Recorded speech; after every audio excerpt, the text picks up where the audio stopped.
exactly 12 months ago, I stood on this exact spot with an Alfa Romeo Stelvio. And, well, I'm back on the same spot. I've got the same Alfa Romeo Stelvio, only this one is in blue. So I'm about 5 miles away from Playa Blanca in Lanzarote, one of the more modern resorts. And I'm really happy to be back. As you can tell, I love the Canary Islands, as you know. After last year's video, which turned out to be quite popular, 7 great things to do in Lanzarote, well, I've found 7 more great things to do here in Lanzarote. We've got a brand new hotel for 2023 in Playa Blanca, the Barcelo Playa Blanca, brand new 4-star. I'll be staying there to try that hotel out, so I'll bring you a video on that. We'll also be travelling to see some salt pans, maybe a shipwreck, if we can find it, as with everything. And we're also going to find some of those more quaint older villages, which often get overlooked here on YouTube, but really great places to see and in fact stay. As I landed this morning, it is 25 degrees and it's not even midday yet in December. Think about that. So let's go, let's explore the island in this blue Alfa Romeo Stelvio, a great car here on the islands. See how we get on. Today, I'm taking you to a place where nature, history and tradition come together. A place that has been shaping the island's landscape for centuries. Welcome to Las Salinas de Janubio, Lanzarote's largest and most iconic salt flats. Located on the southwestern coast of Lanzarote, Las Salinas de Janubio is a breathtaking sight. The shimmering salt flats with their rich, vibrant hues of white, pink and purple create a striking contrast against the deep blue of the Atlantic Ocean. But these salt pans aren't just beautiful to look at. They're a testament to the island's long history of salt production, which dates back to the 19th century. The salt flats were originally built in the early 1800s, during a time when salt was a vital part of Lanzarote's economy. Here, salt was harvested from the sea and used for preserving food, an essential part of island life. But it's not just the history and production that make Las Salinas de Janubio special. The natural beauty here is truly awe-inspiring. Depending on the time of day and the season, the salt pans can take on a spectrum of colours. Whether you're a history buff, nature lover, or simply looking for a unique place to visit, Las Salinas de Janubio is an essential stop on any Lanzarote itinerary. Today, we're visiting one of the most extraordinary places on the island, Jameos del Agua, a stunning fusion of volcanic formations, architecture and culture. This unique site, designed by the legendary César Manrique, is a true masterpiece that will take your breath away. Located in the heart of Lanzarote's volcanic landscape, Jameos del Agua is a cultural and natural wonder. It's part of the Cueva de los Verdes, a vast volcanic tunnel formed by the eruption of the La Corona volcano over 3,000 years ago. But what makes Jameos del Agua so special is how César Manrique transformed this natural space into a living work of art. Manrique, a master of blending modern design with Lanzarote's rugged natural beauty, saw the potential in these caves. Instead of altering the landscape, he embraced it, creating a space where the island's volcanic history and his visionary architecture coexist in perfect harmony. Upon entering, you're immediately struck by the dramatic contrast of light and shadow and the ethereal beauty of the space. Inside this volcanic cavern, a clear turquoise pool reflects the soft light filtering through the open sky above. It's a serene and surreal sight, blending nature and art in a way only Manrique could. The pool with its clear water is a tribute to Manrique's ability to blend architecture and nature. The white columns, lush plant life and the sparkling water create a sense of calm and wonder, making it one of the most photographed spots in Lanzarote. As you wander through Jameos del Agua, you'll discover a series of spaces, each more captivating than the last.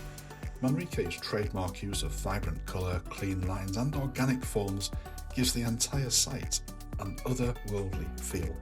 Jameos del Agua is more than just a place to visit. It's an experience. From the beautiful caves and natural pools to the cafe and concert hall, this site is a testament to César Manrique's genius. His ability to honour Lanzarote's natural beauty while creating a space that feels both timeless and contemporary. At the heart of Jameos del Agua is a cosy, stylish cafe that offers a perfect spot to relax. Nestled within the volcanic rock, the cafe has stunning views over the cavern's natural pool, offering visitors a chance to enjoy Lanzarote's famous coffee, local pastries and a selection of refreshments. while taking in the incredible surroundings. Beyond the cafe, you'll find one of the most unique features of Jameos del Agua, the concert hall. This breathtaking space is built into the heart of the volcanic cave, with its high arched ceiling and perfect acoustics, making it a popular venue for musical performances and cultural events. The concert hall's acoustics are renowned for their clarity and depth, making it a fantastic venue for live music. From classical performances to modern concerts, the hall's otherworldly setting adds an unforgettable atmosphere to any event. Today, I'm taking you to one of the island's most hauntingly beautiful spots, the infamous shipwreck on the shores of Playa de Famara. Hidden amongst the golden sands of Famara Beach lies the skeletal remains of the shipwrecked Telamon. A haunting sight, this rusted hulk has become one of Lanzarote's most photographed landmarks, drawing visitors from all over the world. The story behind this wreck is as fascinating as the site itself. The Telamon, a Greek freighter, ran aground off the coast of Lanzarote in 1981. Initially, the ship was carrying a cargo of wheat, but when its engine failed, it drifted towards the shore and was left stranded in the shallow waters of Famara Beach. Though it was meant to be a temporary measure, the Telamon never left. Over the years, it has become an almost permanent feature of the landscape, a ghostly reminder of the island's connection to the sea. This ship's rusting frame, now half submerged in the water, creates a striking contrast against the backdrop of Lanzarote's dramatic volcanic coastline. Attempts to remove the ship were made, but the costs and logistical challenges were too great. Over time, the ship became a victim of both neglect and nature, slowly deteriorating under the harsh Atlantic winds and salt water. Today, the Telamon stands as a strange yet captivating relic, attracting photographers, travellers, and history enthusiasts who come to admire its eerie beauty. It's hard not to be moved by the ship's silent presence, its hulking frame a dramatic symbol of the sea's unpredictable power. As you walk along the beach, you can see how the shipwreck has become part of the island's ecosystem. Seabirds now rest on its hull, while the structure itself has become an unintentional artificial reef, teeming with marine life below the surface. One of the most magical times to visit the wreck is at sunset. As the sun dips behind the volcanic hills, the light dances off the ship's rusting metal, casting dramatic shadows across the sand. It's a moment of reflection, a chance to appreciate the eerie yet serene beauty of Lanzarote's coastline. Despite its forlorn state, the Telamon is now part of Lanzarote's identity. It tells the story of the sea's power, of nature's ability to reclaim what humans leave behind. And against the rugged beauty of the island's coastline, the wreck has become a striking symbol of Lanzarote's wild, untamed spirit. So whether you're a photographer, a history lover, or simply someone who enjoys exploring the unexpected, the shipwreck at Playa de Famara is a must-see destination. You might remember 12 months ago we were here at Mirador del Rio on Lanzarote, overlooking a very cloudy, misty La Graciosa. I did eventually manage to visit La Graciosa some months ago, so hopefully you've seen that video. Welcome to one of Lanzarote's most breathtaking viewpoints, Mirador del Rio. Perched high above the island's northern coast, this stunning vantage point offers some of the most spectacular views of all the Canary Islands. Located at the top of Risco de Famara, Mirador del Rio is not just a place to take in incredible views, it's a masterpiece of design, created by Lanzarote's visionary artist, César Manrique. True to his style, Manrique seamlessly blended architecture with nature, making the building feel like it's part of the landscape, not sitting on top of it. Welcome to Teguise, the former capital of Lanzarote and one of the island's most charming and historic towns. Nestled in the heart of Lanzarote, Teguise offers visitors a step back in time with cobblestone streets, traditional whitewashed buildings, and a rich cultural heritage that's alive and well today. Founded in the 15th century, Teguise was the island's capital until 1852. Today, it remains one of Lanzarote's most picturesque towns, where history, culture, and local traditions blend seamlessly. As you wander around through its quiet streets, you'll be transported to a time when Teguise was the heart of Lanzarote's political and economic life. Teguise's timeless charm lies in its well-preserved architecture. The town is a maze of narrow, winding streets, each one lined with traditional whitewashed houses, adorned with vibrant green, blue, and brown wooden shutters. The buildings reflect the island's colonial past, with elements that speak to both Spanish and Moorish influences. One of the highlights of Teguise is the Church of Nuestra Señora de Guadalupe, the town's spiritual heart. Dating back to the 16th century, this stunning church is home to beautiful religious art and is one of the oldest buildings in Lanzarote. The bell tower is a landmark visible from almost every corner of the town. After exploring, be sure to take a moment to relax at one of Teguise's charming cafes. Here you can sip a coffee or enjoy a glass of local wine, all while soaking in the town's laid-back, tranquil atmosphere. Whether you're sitting under the shade of a palm tree or enjoying the sun on a terrace, there's no better place to unwind. Teguise is a place where the past and present come together in the most beautiful way. With its cobbled streets, historic landmarks and warm, welcoming atmosphere, it's no wonder this town is one of Lanzarote's most beloved spots. Whether you're exploring its historic sites, shopping at the market, or simply enjoying the charm of its quiet streets, Teguise is a place that will leave a lasting impression. Don't miss the chance to experience this gem of Lanzarote on your next visit. Hello, fellow adventurers. Welcome to Lagomar, a place that's equal parts cool, quirky, and definitely a little mysterious. You're about to see one of the most unique spots on Lanzarote, and trust me, it's like stepping into a secret hideaway that could double as the perfect villain's lair, or better yet, a dream vacation home. Nestled in the heart of Lanzarote's volcanic landscape, Lagomar is no ordinary house. Nope, this place looks like it's been plucked straight out of a James Bond movie or maybe something from the Jetsons. But it's very real and it's totally wild. So what's the deal with this space-age cave meets modern house hybrid? Well, it was designed by César Manrique, Lanzarote's very own architectural genius, who was all about blending nature with design. And when I say blending, I mean he really got creative. I mean, just look at this place. The curves, the open spaces, and those views. Manrique was certainly not about basic. Manrique didn't want to mess with the natural beauty of Lanzarote. He wanted to enhance it. So he took the island's volcanic rock and integrated it into the very bones of Lagomar. It's like the house is saying, hey, I'm part of this landscape. I'm not trying to outshine it. I'm just here to vibe. And vibe it certainly does. Now, about these views, let me just say, if you ever find yourself on this terrace, sipping something cold and pretending you're in a luxury spy thriller, well, you wouldn't be the first. In fact, Omar Sharif, yes, that Omar Sharif, once lived here. He was one of the lucky few who called this place home. Can you imagine lounging by that pool with a martini in hand, waiting for the next adventure? And speaking of the pool, this isn't your standard rectangular setup. This pool is curved, like everything else here.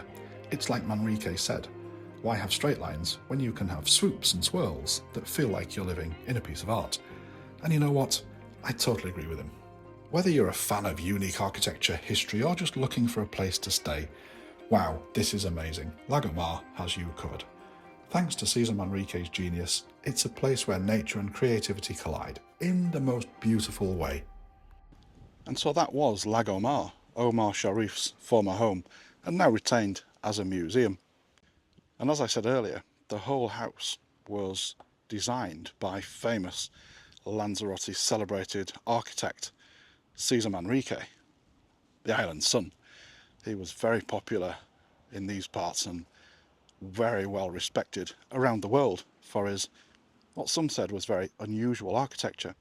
When I was at school, I never had any appreciation for design, architecture, or any form of art. Ask any of my former school teachers who, frankly, despaired with me.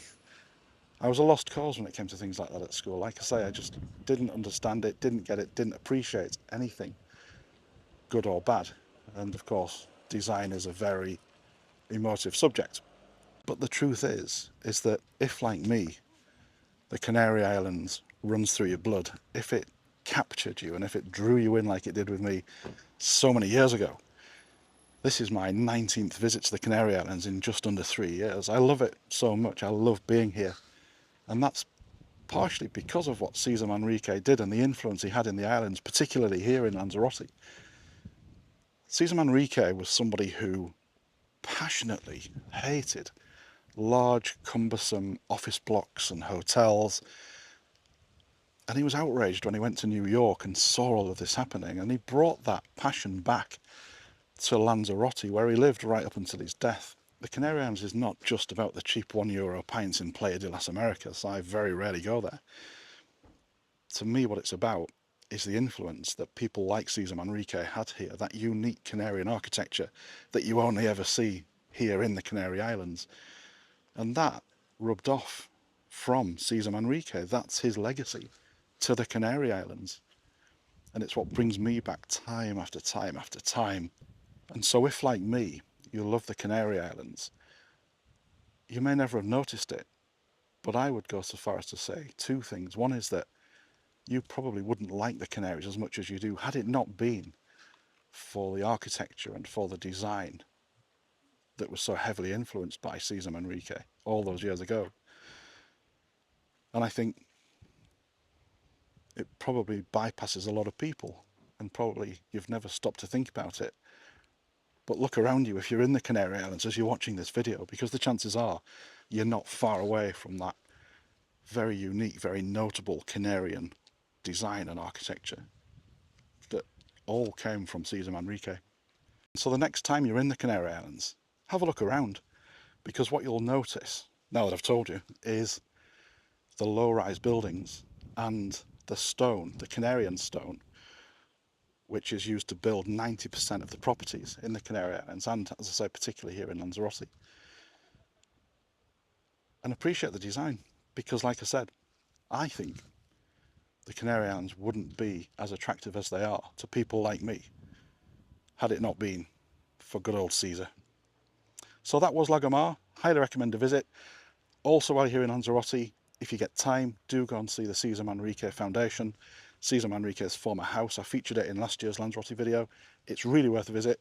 It's very similar to Lagomar, obviously, in its design, but different in how it's laid out and different in the story it tells. Lagomar is very much about Omar Sharif, as you'd expect. He owned the house for so many years. The Cesar Manrique Foundation is more about the man himself. And so, as I say, highly recommend it. If you get a chance, come and see Lagomar, go see the Cesar Manrique Foundation house. But for now, I'm going to head on to the next attraction here in good old Lanzarote. Hello everybody, I just wanted to take a quick moment to give a huge thank you to all of my incredible Patreon supporters who make these videos possible. A special shout out to Joe Ainley, James Wake and Pietro Tagliabue for your continued support. It really means the world to me. And a very special thank you to Neil Turner, who is celebrating 5 straight years of being a Patreon supporter. That's an amazing milestone, Neil, and I truly appreciate your loyalty and generosity.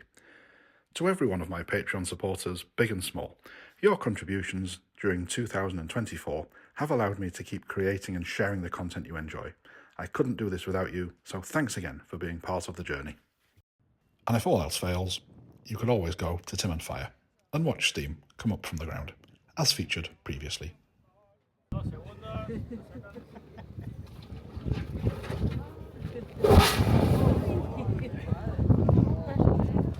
And if all else fails, you can always hire an e-scooter. Getting started is simple. With just a few taps on your phone, you can easily locate and unlock an e-scooter, making it perfect for both locals and visitors alike. No need to worry about parking or navigating through traffic, just hop on and go. So, as the sun sets for the final time on this trip, just behind me over the mountains here in Lanzarote, it's been another great trip down here to the Canary Islands, and I'd highly recommend it to all of you. Thanks a million for watching, and I hope you've really enjoyed the video and some of the new sights that we've seen this week on the great island here in the Canaries.